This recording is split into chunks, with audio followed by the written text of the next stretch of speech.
నాగేంద్ర శయన నీ నామమాధుర్యంబు మూడు కన్నుల సాంబమూర్తికెరుక. పంకజాక్ష నీ బలపరాక్రమమిల్ల భారతీపతి అయిన బ్రహ్మకెరుక. మధుకైట భారి నీ మాయ సమర్థత వసుధలో బలి చక్రవర్తికెరుక.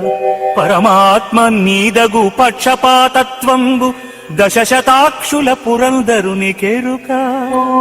వీరికెరుకగు నీ కథల్ వింతలెల్ల నరులకెరుకన్ననెవరైన నవ్విపోరే.